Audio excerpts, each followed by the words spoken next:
Today, we're going to tear down an engine that I've kind of changed my mind on in the last couple of years.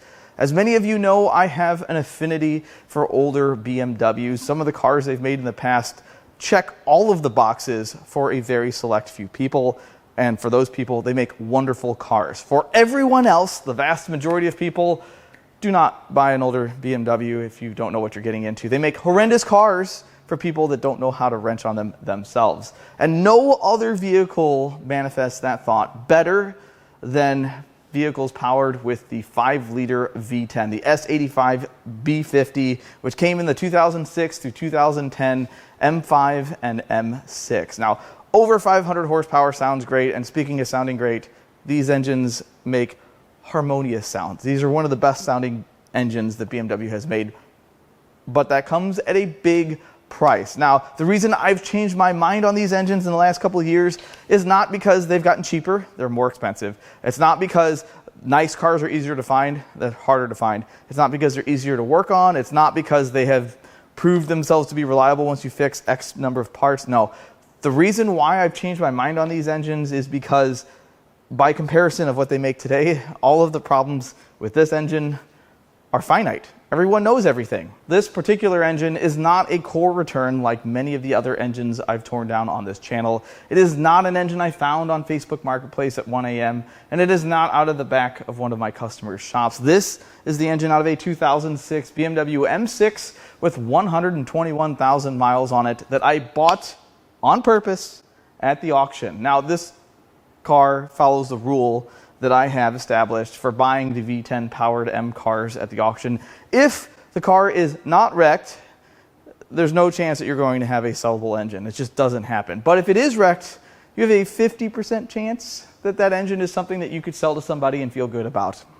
Not great odds. And this vehicle wasn't wrecked, so the engine is bad, or so my guys tell me. It is locked up. So today we're going to tear this thing all the way down and get all of the parts off of it because these engines part out very well.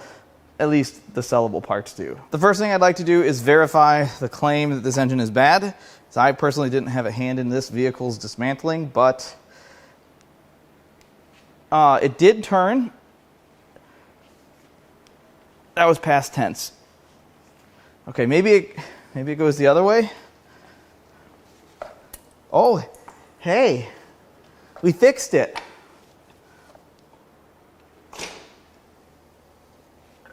I don't think we fixed it. Let's go back. That sounded bad. Let's keep going. No, it seems to have a little bit of a tight spot. A little bit. Okay. So clearly this engine has some problems, and now I have created a new one. Yeah. It goes backwards. Well, that's not going to get you very far. The next first thing I'd like to do is pull the coil so we can take a look at the plugs. Let's get some of the stuff out of the way here.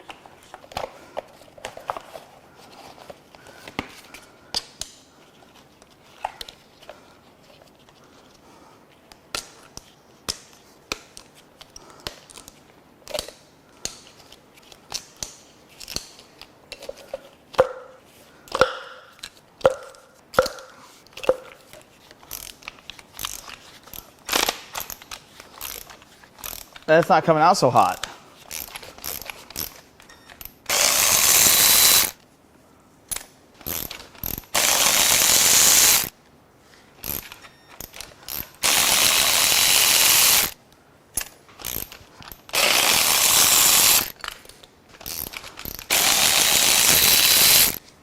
That doesn't look good. And on to the other side.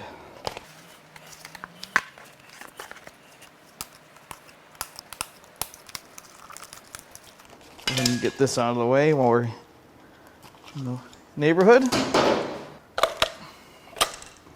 That didn't go as planned.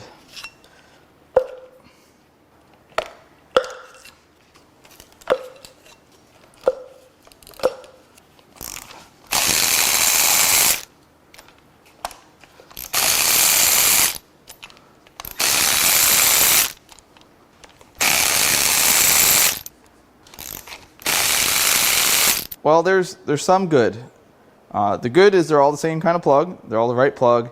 And none of the electrodes or straps are bent or regaffed. But let's get in close here. That looks bad. That looks like we might see some science experiments going on. A little bit of moisture in the combustion chamber might exist. I'm not sure what we're going to be up against.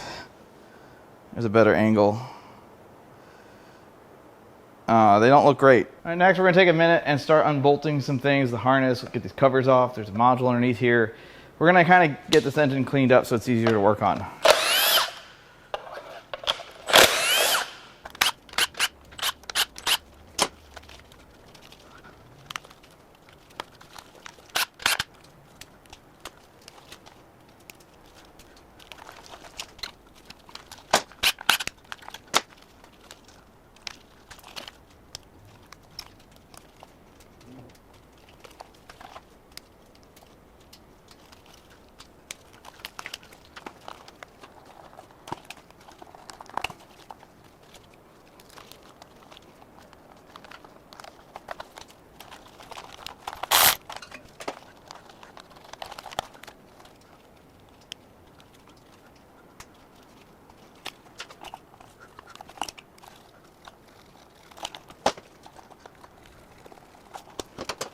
I can definitely tell someone's been in here. There's a lot of, I wouldn't say a lot, but there are some broken connectors. They don't break themselves. I mean, okay, maybe they do, but not like this.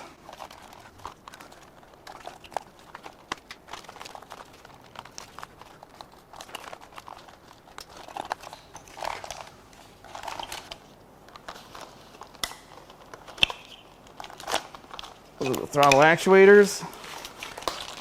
We're making some progress now.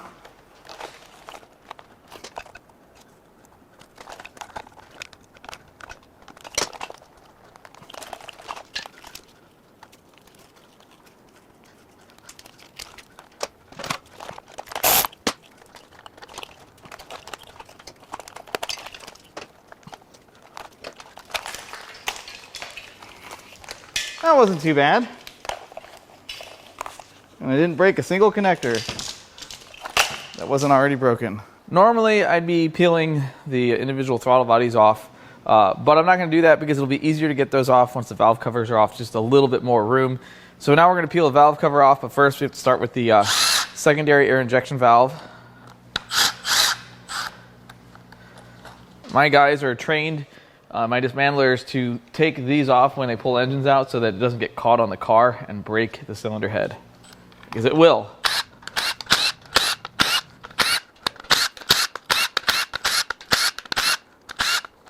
Let's see if we can pop this valve cover off. I'm going to remove this pipe in the back here, or at least get some bolts out of it. That makes things a little easier. It's glued in there pretty tight. I hate to say this, but I think we're going to get blue out.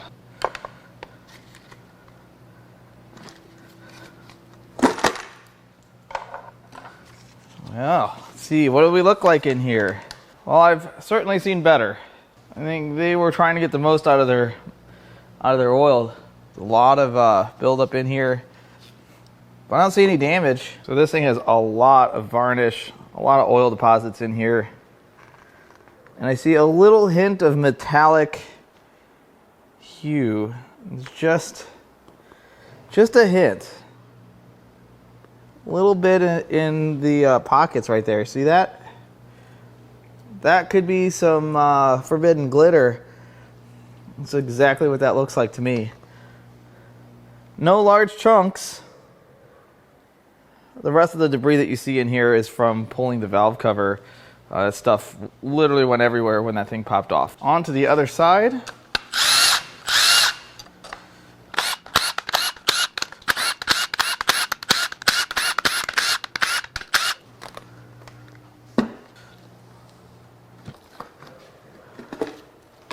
All right, does this side look any better? Worse. So there's more junk, more oil deposits on this side.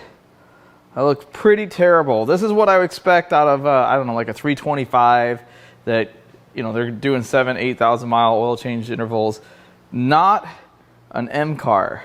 These cars do not like bad maintenance, and this is a sign of bad maintenance. Next, we're going to start on the induction system, the individual throttle body, throttle actuators, and these actuators here. These fail quite often. They're not as terrible to replace as you would think. I think I've done one in like 45 minutes. The worst part is getting all the clamps off of the plenums to get access to this. That's easily the worst part of that. But we're going to pop these rods off, and then we're going to go ahead and start getting the throttle bodies off. I've made the executive decision to remove these actuators now because they're easy. There's 1 and 2. And hey, someone built a house in here. That's the last straw. And now we can remove the throttle bodies. Some of these are really easy to get to. Some of them require a wrench. We're just going to start with the easy ones because that's the worst thing you can do. When I say easy to get to, I was lying. They're all not great. A lot of other stuff in the way here.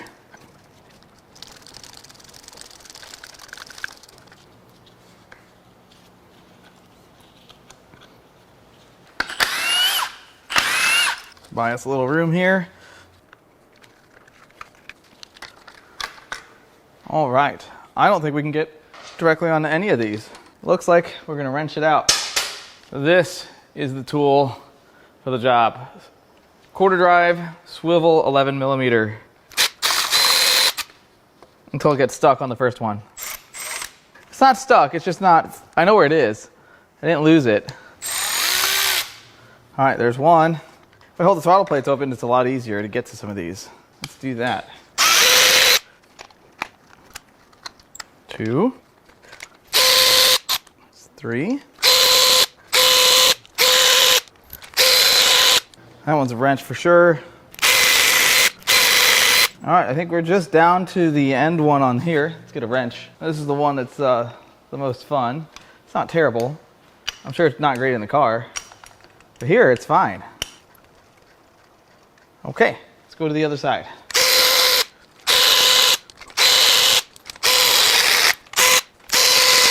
All right, the outsides are done. Let's do the inside. This is the one that's going to require a wrench here. That I didn't really want to happen. We were so close to being done, and now I dropped my socket. Got it. All right, now the one that needs wrenched. It's probably the hardest one. I always save the hardest one for last. Okay, might have to remove this water manifold. Yeah, I think we're just gonna go ahead and remove this water manifold.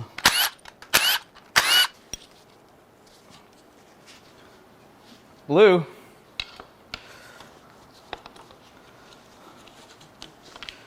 Looks like we got some bracketry. This thing is kind of a layered engine. Let's move to the front. We'll get the Vanos pressure line off, and this is the oil pressure feed for the Vanos system.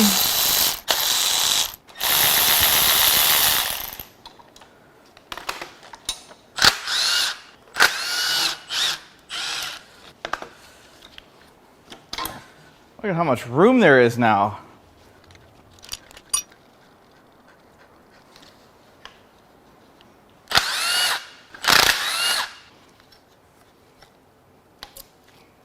Okay, and these should lift up. There's one side.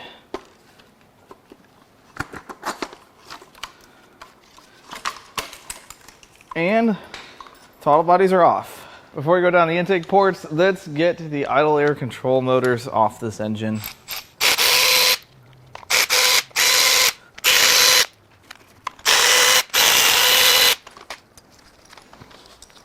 Blue.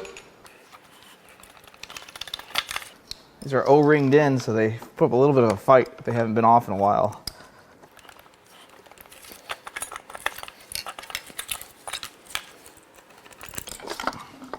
As some of the newer viewers may not understand, the whole point of doing this is not to rebuild this engine, because I don't do that. It's to sell good parts. So if you'd like to buy any good parts, or I'll even sell the bad parts, I don't care. Just go to the email that I'll leave in the video description. I mean, we're right here. We might as well knock the starter out. And we'll just get this pipe out of the way.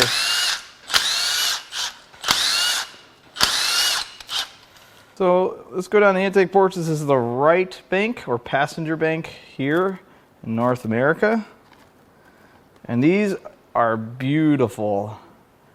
These always look like this. Whether the engine's nice or not, they always look this good unless it's had a bunch of moisture in it. And look at the valves. Look at the port work. This is one of the many things I do admire about this engine. No turbos, no forced induction. Maximized everything. Onto the left bank. Now there is some debris in here, and it's probably from pulling the throttle bodies or it's sitting in my shop with no plenums on it. But I don't see any signs of water or anything crazy in here.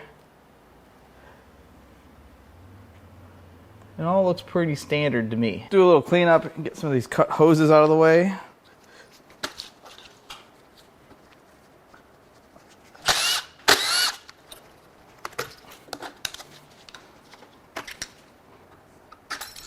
That's not where that's supposed to go. Oops, sorry guys. Water pump pulley.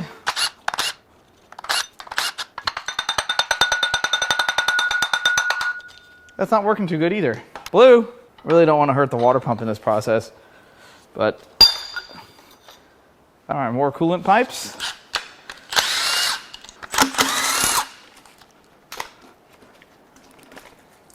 Look, we're leaking a little bit. There. And we're already loaded up with a 10 millimeter.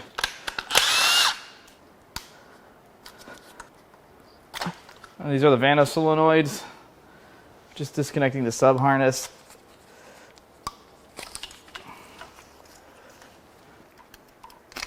All right, now it's time to remove the Vanos units. And to do this, we need to remove every other one of these 5 millimeter Allen bolts. The ones that are not in the recess.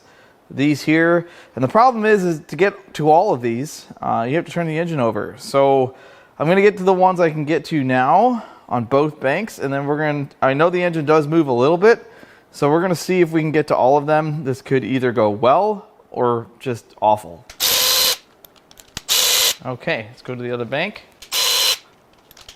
All right, now I'm going to do my best to get access to the other 2 bolts per cam. I have my doubts. All right, I can already get to one more of them. Let's go a little bit further. I should be able to get to 2 more at this point. All right, this is where I'm wincing because I'm not sure if this is gonna get me anywhere or not. All right, I can get to one more on this bank over here. Let's see if we can go a little bit further. Oh, I think we're going to be okay. We can get a little bit further. We can get 2 more out. All right. I think we still have 1 bolt per gear. Or we at least have a few bolts left. I don't know if I'm going to be able to get this to rotate over any further. All I can say is please. Oh, that didn't feel good.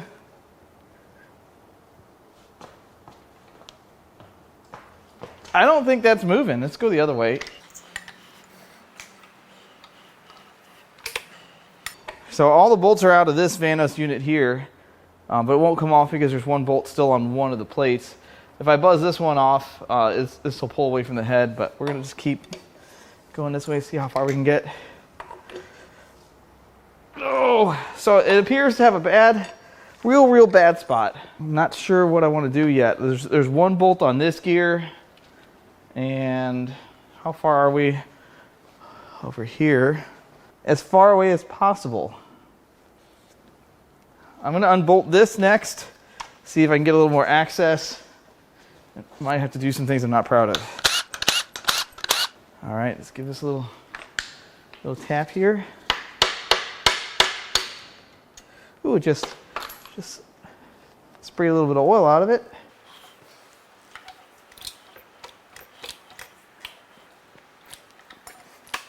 Yeah, that's... Oh, I just powered through something maybe. Oh, just sprayed me right in the face. I got a bunch of oil on the side of my head. I'm well lubricated now. I can get to This bolt here, that helps me only partially, but I'll take it. Wheel this. Did I get all the bolts out, or do I still have one? I think I got all the bolts out of this side. Apparently not.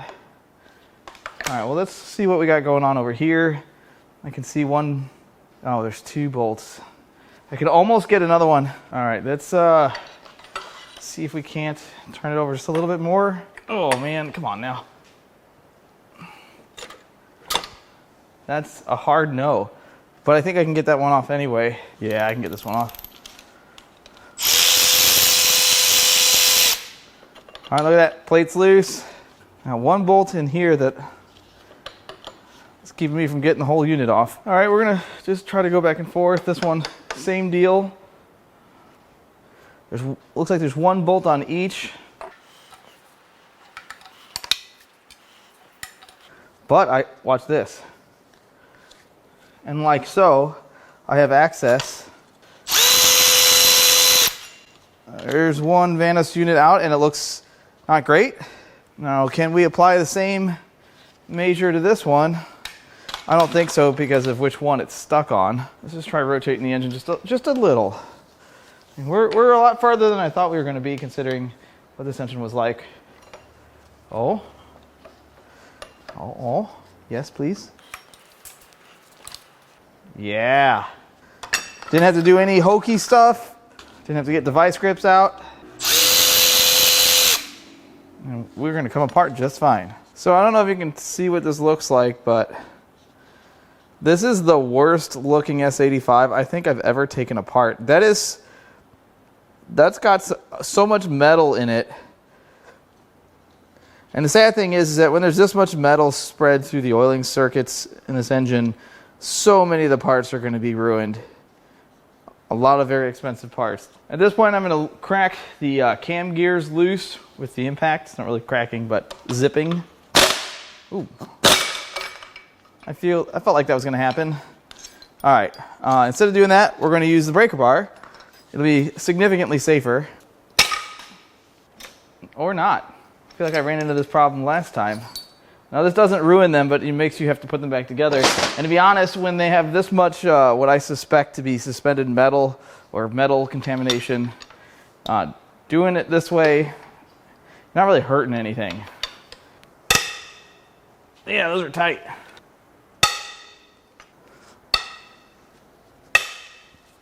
All right, now we can take the tension off the chain. I'm gonna take a couple minutes. We're gonna remove some stuff around the crank pulley first with the belt tensioner.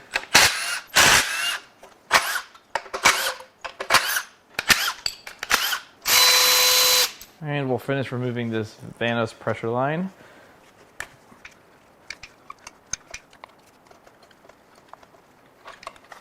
All right, and then there's this pulley which is completely locked up. And now the crank pulley.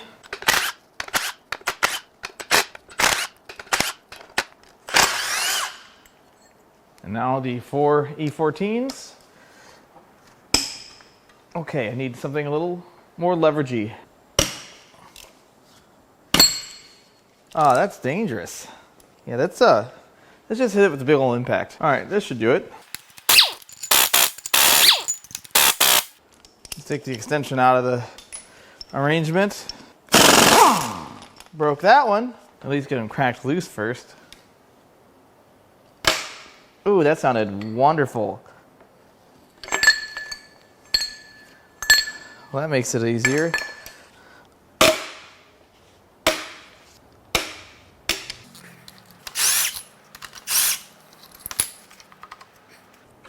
All right, now I have to remove these 10mm Allen. I don't know if these are access holes or if these are the actual pin itself, but they need to be removed because this is what holds the timing rails in.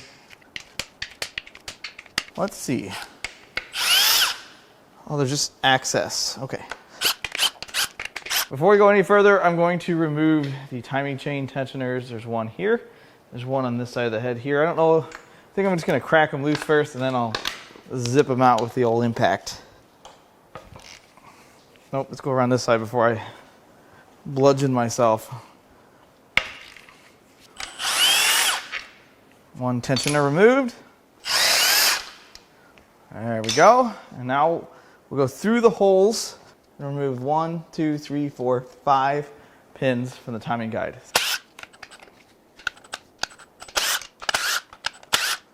Next, we'll remove the cam gear bolts. I don't remember how much effort it was to get these off. It's been a while.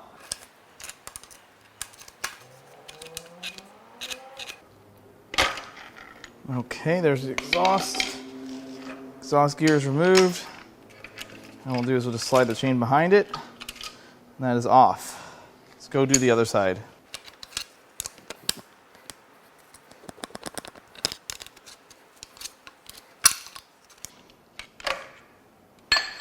All right, same deal on this head. There's the exhaust.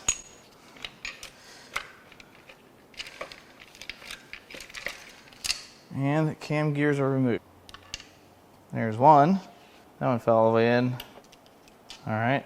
Okay, I got the 2 upper ones out. Those are the most important in this time. So this is the right-hand bank, and look at all the schmoo down there. A ton of it. Let's see if that exists on the other side. Not really. There's one. All right, well that one fell down. This one's already down too. So we should be able to slide the guides out. Oh, there's one. Ooh, I hear stuff falling into the pan. There's 2.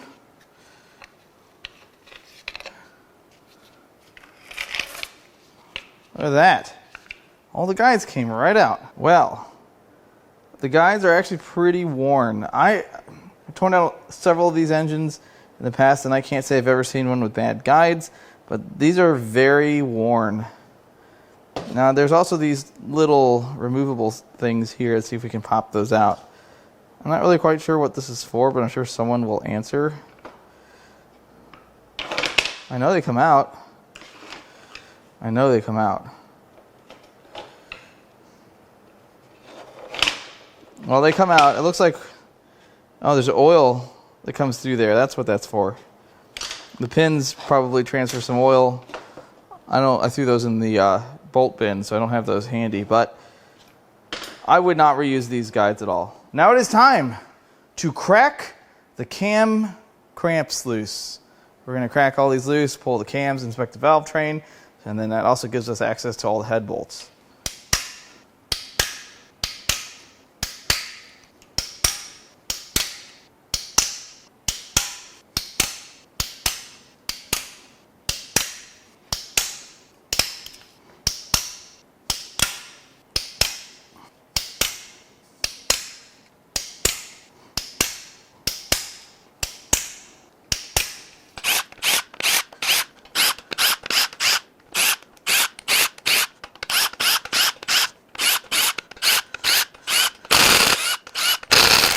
Battery unhappy. Much better.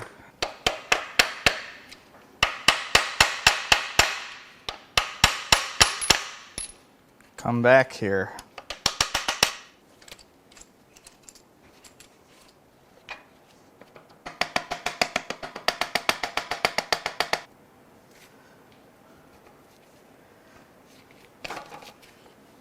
That worked. Let's take a look at the head. The journals in the head look pretty good. I don't see any issues with any of the lifters. They all look pretty good.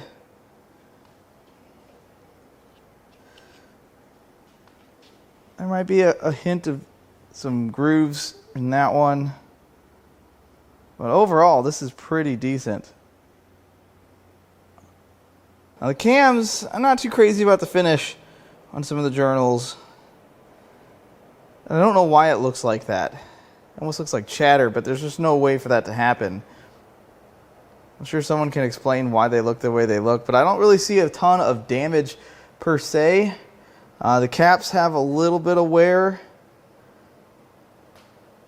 Very serviceable components here. Not a ton of demand for the top end of this engine. I do sell parts occasionally. but most people need rotating assembly related parts for these, or external parts. We have 2 bolts, 2 5mm Allen headed bolts. Now it's time to crack the head bolts loose. That was barely anything. It's the most surprising part of this so far.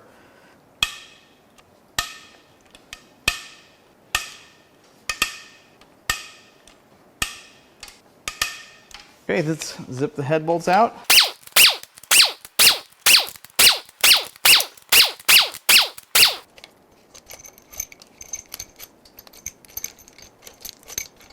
Now, we should be able to lift the head.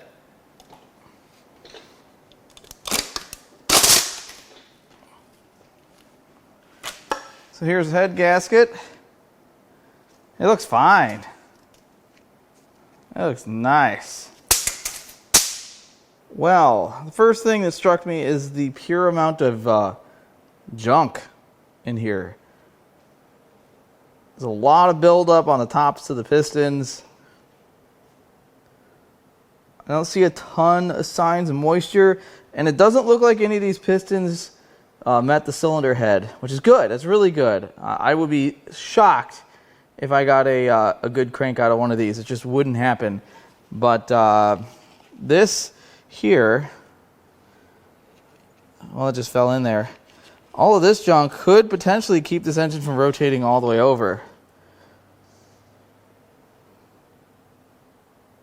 Look at how much stuff is in there. Cylinder walls look nice. Little bit of scoring that I can see. A little wear in the coating. Let's go look at the cylinder head. Cylinder head combustion chambers are nice and consistent. Lots of junk. Lots of buildup. Flake all that off with my fingers. I wonder what causes all that. Yeah, there's definitely a lot of it pushed into this. Unfortunately, with the engine partially dismantled, I can't really see if it turns all the way over. Won't be able to do that until we get the engine upside down. It is now time for some science. That didn't sound great, but they all passed. Now we're going to crack the cram caps loose on this cylinder head.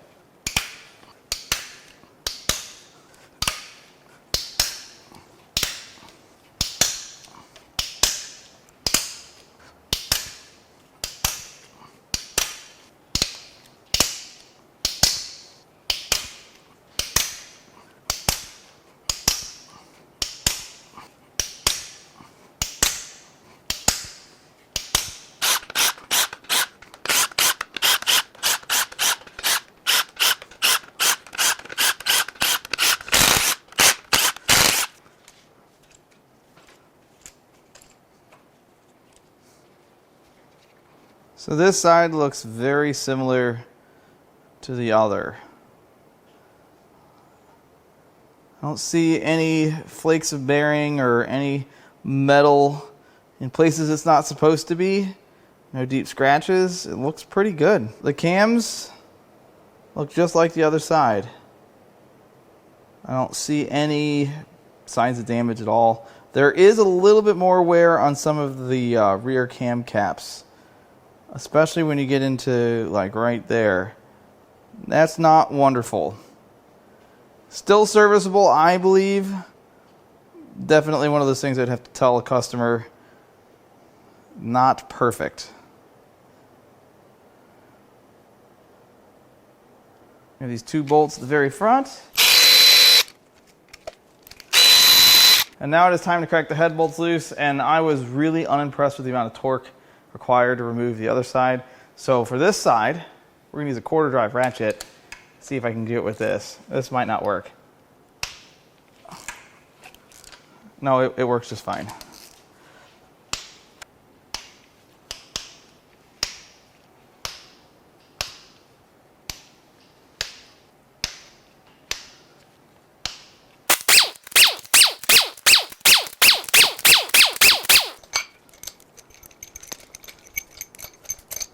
All right, let's go ahead and lift the other cylinder head.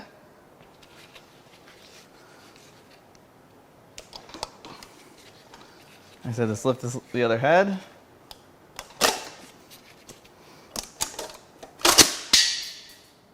Well, you guys thought I was tearing down a good engine, didn't you? No, no one thought this was a good engine. Not a soul. The head gasket, excellent.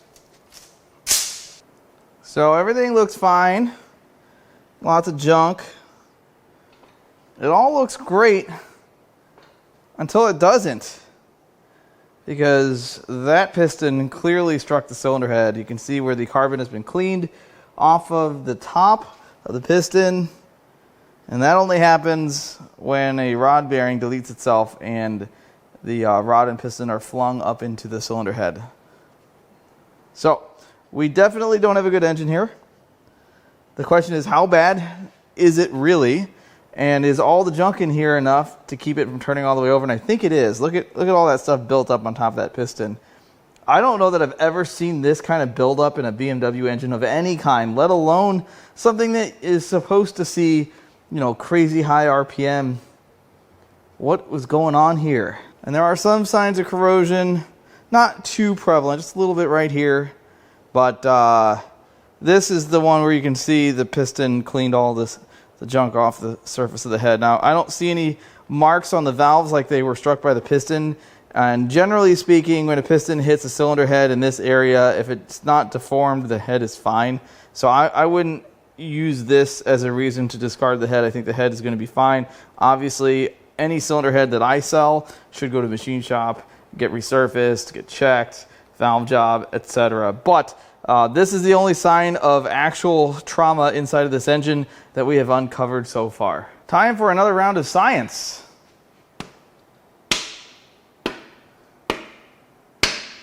Okay, so this one should have made a different noise. The reason it didn't is probably because it is already pressed down. So I'm going to attempt to turn the engine over to where this is in the downstroke so that we can push that down. I can show you why that's bad. All right, let's see if this works. Now the chains could screw us up. They could bind up because there's nothing holding them up. But we should be able to get it to move a little bit, I would think. Okay, so that is now in the downstroke. And let's see what that sounds like. Huh. Well, interesting. It is now that time to remove the water pump. These are pretty cool because you can use the hardware from it to remove it. Uh-oh. Oh, there's something in here. Oh, a thing fell in here while I was tearing it down. Well, there's the water pump, and it's pretty corroded. Yeah, that's ugly. I wonder what kind of environment this car lived in. It was from Baton Rouge, but at least that's where I got it from. It's super crusty on the outside, and the car wasn't very rusty for like a northern car. That's interesting. Anyway, this is probably not something that I would reuse. You know, all the corrosion in there, you try to clean that up and get it to seal. You don't want to have a problem. They're better off being replaced with a brand new unit. Before I turn this thing over, I'm going to go ahead and remove the motor mount arms.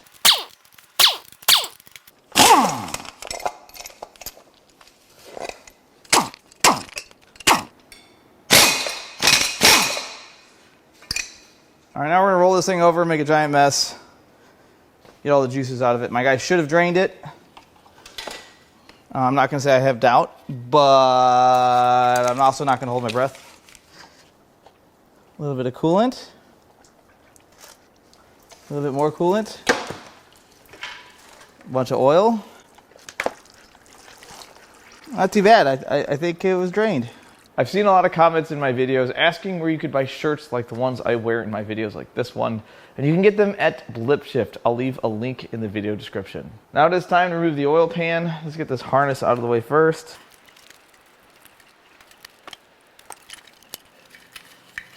And now we can start unbolting the pan.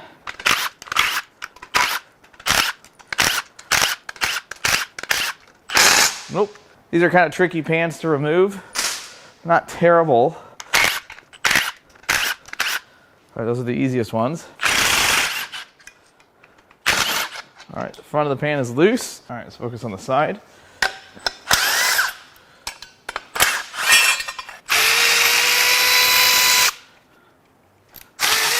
Don't want to get too crazy and get your socket stuck in there. All right, we'll wrench the rest of these out by hand.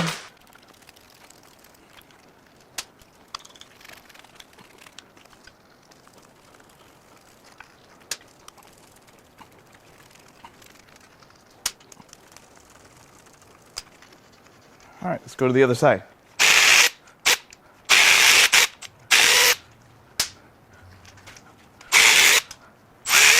All right, we'll just wrench these out. Imagine doing this in the car when you need to roll some rod bearings in there.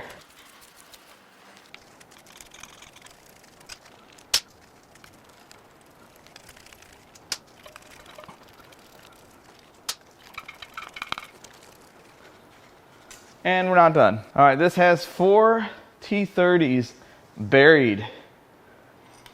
You need really long reach. Now, a lot of people have sockets that'll fit these, but these center two, they're pretty deep.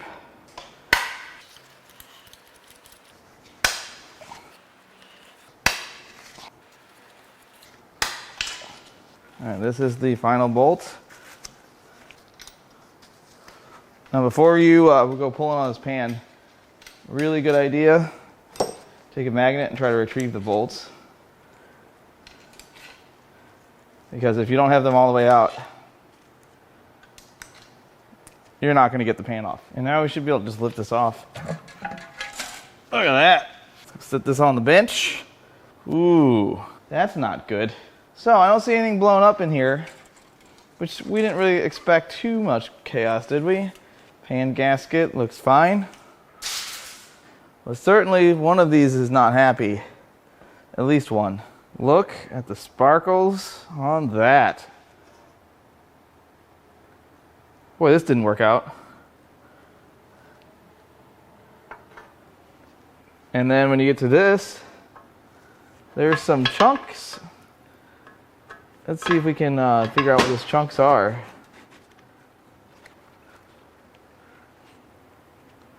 Oh, that's soft. I thought that would be metal, but it's not. I wonder where those came from. But clearly we have a problem here.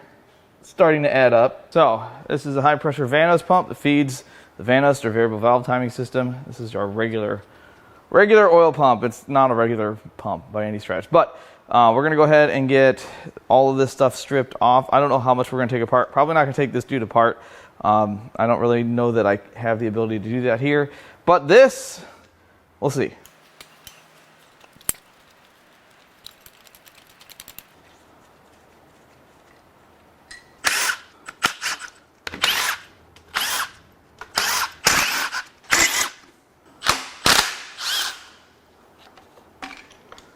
All right, now the Vanos pump is out. Now we can remove the oil pump.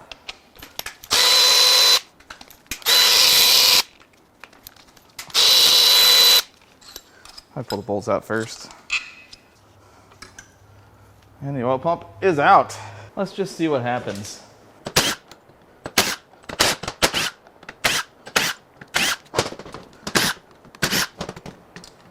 That one, probably gonna have to remove the more corrector way.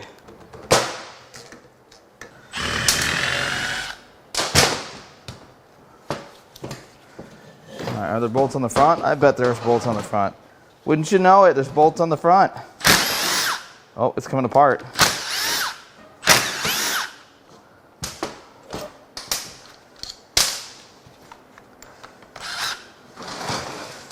All right, let's see what makes up this oil pump.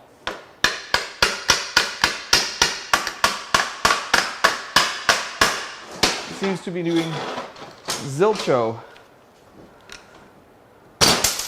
Wow, that's one hell of a spring. There's the first section of pump right here. And get those two removed. Will the rest of this come apart? I have no idea.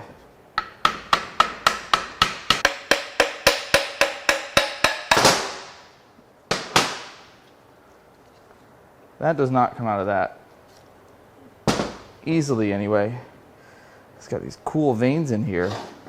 All right, I'm gonna get this sprayed down and we'll take a look. So, this part of the pump looks pretty good. I don't see any signs that debris ran through here. Everything looks good there. This part of the pump, it all looks pretty good. I can't really see any discernible damage, but look at the sparkles. I don't know if you can see that on camera, but there's definitely some sparkles in there.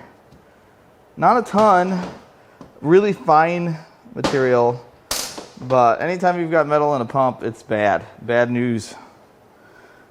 Anyway, pretty interesting pump. Probably one of the more complicated pumps we've taken apart on the channel. So let's look over this rotating assembly. It all looks pretty good. Normally when you have a spun rod bearing or rod bearing damage, you'll see a discolored rod end. But the only signs of that are right here. Let's get to in there. See that? That's going to be where our problem is. The rest of this doesn't look too terrible. So we're going to start at the front, cleaner that way. Let's get this thing turned over. Hopefully we can turn this thing all the way over. I don't see any reason why we couldn't. I think all the junk in the cylinder was why we couldn't before.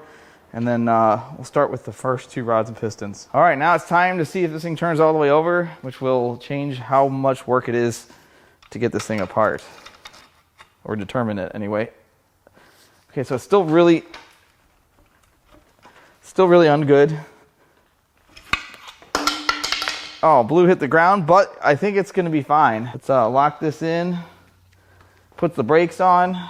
So we gotta go a little bit more to get the first two right there.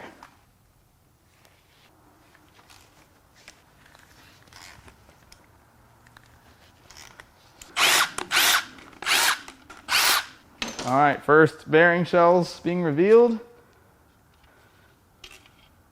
See how hard these are to get out. Not too bad.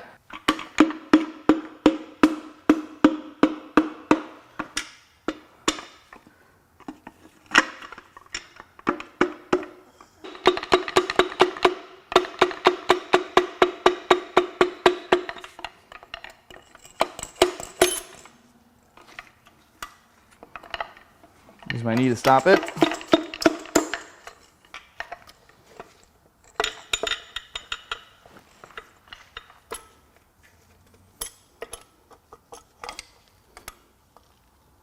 Oh, that's bad. All right, can we turn it over any easier now? I don't think this is gonna make a difference. No.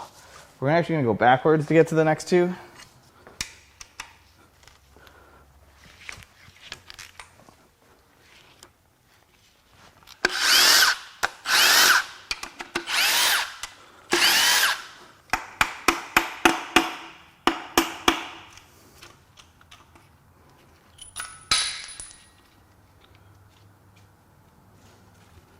Those bearing shells, oh, they came off. They're not good.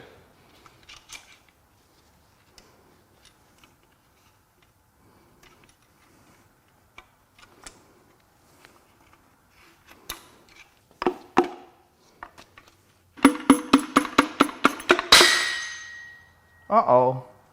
Well, that was a whole lot of mess there.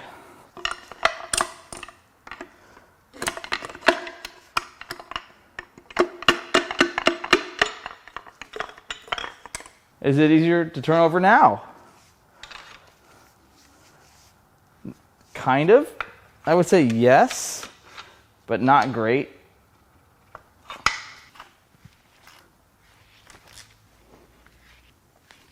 Sorry guys, I forgot to hit the button. You didn't really miss anything. I just pulled a couple more rod caps off, but let's go ahead and knock the next two rods and pistons out of the block.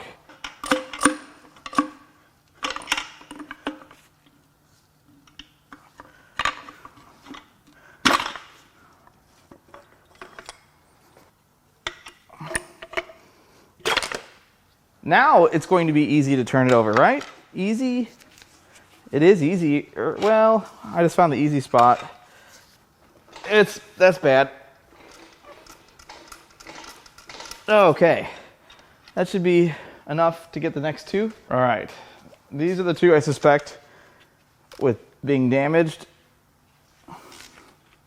They weren't more loose or tight than the others. Maybe a smidge looser. It's hard to tell.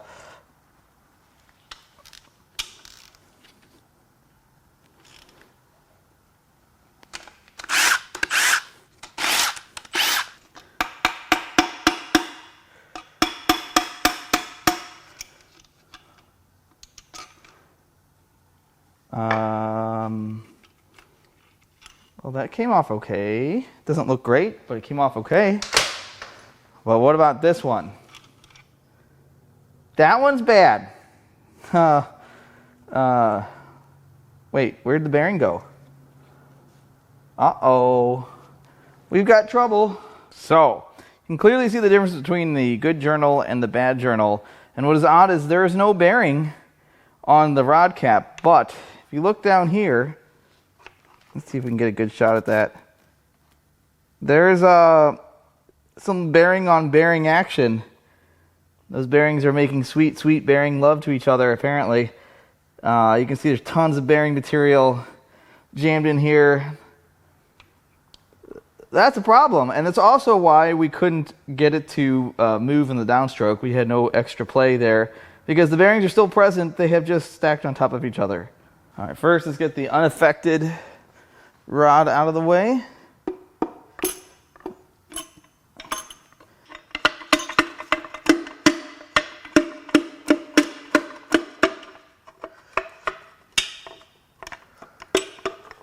I can reach up there and grab the loose shell. All right, see if we can get this one out. Well, there's our freshly made double bearing. Right there, they're fused together, it's nice. I'm sure it's gonna turn over like butter now. I'm sure that was the only problem with this. All right, final two, what do we feel like? Oh, look at that, that is butter. I can't believe it. All right, let's get the final two out. I'm gonna zip off a little bracket and then we'll get the rods out so that we can split the block.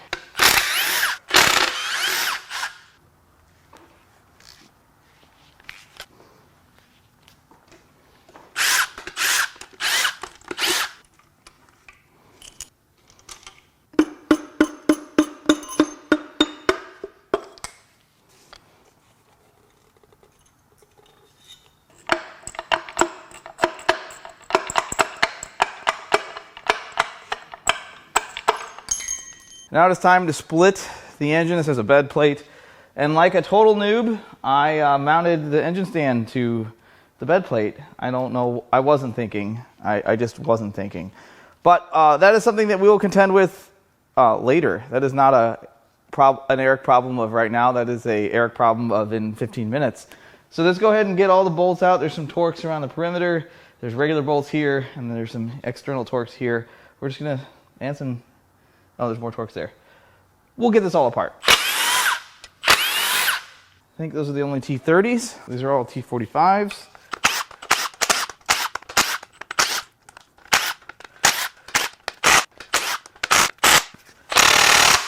Let's just get those cracked loose by hand. These little batteries don't have the oomph. The big ones do, but they break all the time. They're pretty tight. Let's just go ahead and get these done too.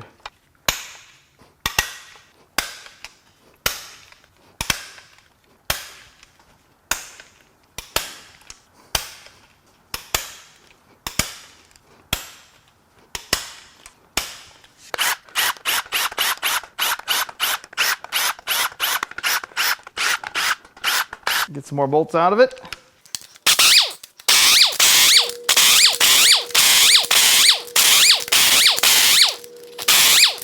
And the final set of main cap bolts.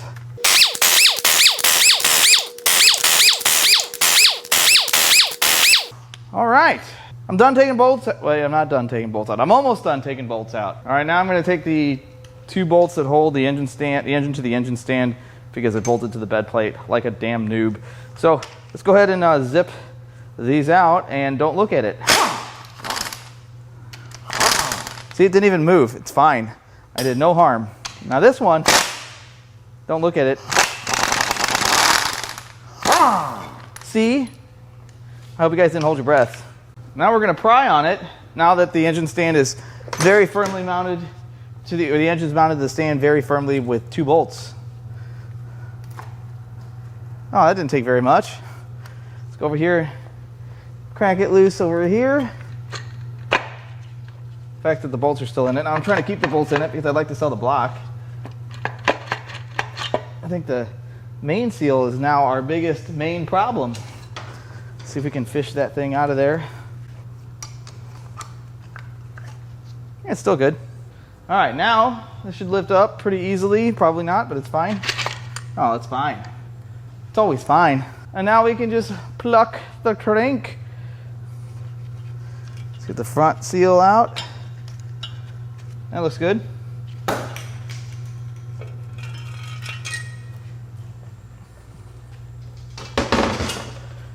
And like that, it is torn down. All right, to start off with the rod bearings. They're all worn, which is pretty typical. Obviously, you don't like to see copper. These are past their prime, and they look to be original bearings from what I can tell. These are the 2 that are rolled on top of each other. And that is what happened here, and that is why we couldn't move the piston down on the downstroke, because it wasn't that a bearing disintegrated, is that they rolled on top of each other. They were on the upper section here, which meant that it placed the rod and piston higher up in the bore, which allowed the piston to strike the head. Now it's hard to say what caused just this one to roll. Eventually more of these would have. Usually I only see 1 or 2 fail at a time, and usually people shut them down. But these are pretty heavily worn. This is a maintenance item on these cars. Whether you agree with me or not, I don't care. S-series engines, especially the V8s and V10s, really need rod bearings on a regular basis, at least get oil analysis done, because that'll tell you how your bearings are doing.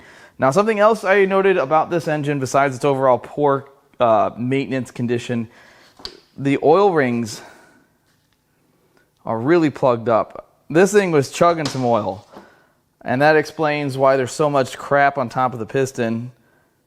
It looks terrible. I have never seen S85 pistons rings look like this, or pistons look like this. They never look this bad. And these engines are usually revved out. They're usually driven hard, and I don't think that was the case here. I think someone drove their M6 as if it was a 525, and they also maintained it as if it was a 525, which you have to take care of them a little bit better.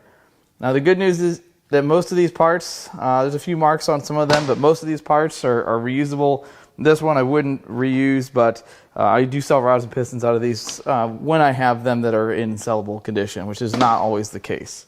The main bearings also have some wear, nowhere near as bad as the rod bearings, but it takes a lot to destroy some main bearings. Onto the crankshaft. This thing looks really good until it doesn't. There's some pretty significant wear to many of the journals, but none of them compared to the wear here. I know it's really hard to tell, but there's actually a circumference difference. Like there's missing metal. There's a ledge right here. Let's see if I can zoom in on it. There's a better view at it. It's a pretty good sized ledge right here. Now, this could be repaired, and these are very, very expensive crankshafts. This is probably one of the most expensive crankshafts from a BMW ever, because most of them end up like this. Now, I don't know what it would cost to make this right, and I will tell you that a repaired crankshaft will never be worth what an original crankshaft in perfect condition is worth. I understand machine work and bring it back to original spec. That's great. But anytime you mention to a customer, hey, this thing has had a problem and it's been repaired and it checks out fine, it's a harder sell. It just is. It goes with a lot of parts that we sell. Non-repaired is worth more than repaired in some cases. Now there's some electronics and stuff that repair is worth more, but we're not going to get into that.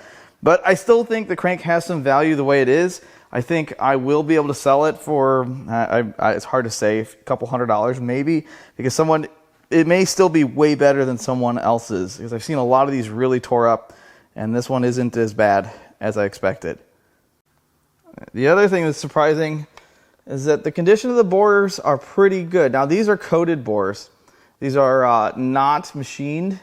So any wear you see on them either has to be lived with or a very, very expensive procedure. A lot of work has to be done. So I think the block has some value. It's not perfect, which anything less than perfect means it's a tough thing to sell, but it's probably better than some that are out there. So this one will likely find its way onto our website or on eBay, or if one of you guys wants to tackle a huge project. I know a lot of people make fun of the way I talk, and I don't really care, but I'm about to say something that may make no sense at all. It is English, however. This was the nicest BMW S85 V10 that I've ever torn down. I know what you're thinking, but most of these engines, when they've reached my stand, are so much worse than this. This is nothing. One rolled rod bearing, please. A lot of these things will trash multiple different journals of rods. A lot of times they'll throw rods out because they've blown up in some high RPM, high load scenario, and those rods are very strong. They will put holes in both sides of the block, multiple holes in the valley. I've seen them break the throttle actuators when they blow up. I've seen them catch on fire because they spray oil everywhere, destroyed pans. This one was one cylinder's worth of bearings. That's nothing. It's easy. I mean, it still would require the whole thing to be torn down and a crankshaft to be fixed or replaced. But at the very same time, it's really good for me because I got a lot of really good parts. Now, this engine is kind of a head scratcher because clearly this thing was very poorly taken care of. It had extended oil change intervals, probably had cheap oil, probably had cheap gas, which makes me cringe. But I also don't think this thing was run very hard. I think this was a car that someone bought because it was a cool car back in the day, and they just drove it like any other car. They never really got on it. They never really enjoyed the car. It was just a commuter car for someone, which don't buy an M car for a commuter car. It's bad. Don't do that. These are great weekend cars and not so great daily drivers. But in this case, I think the fact that this car wasn't beat on is why it didn't blow up so catastrophically and why it lasted 121,000 miles with poor maintenance. This is an outlier. Most of these engines require rod bearings well before this point in time, and I didn't see any signs that this thing had been gone through. And if someone else notices something in the video, please put it in the comments. I have torn down about a dozen of these engines, but that doesn't make me an expert. I just know from my own experience. Now, the good news that this wasn't so blown up is that I have a lot of parts to sell, and that is the business I'm in. When I buy M5s and M6s that aren't wrecked, I just assume that that engine is going to come apart because there is something wrong with it.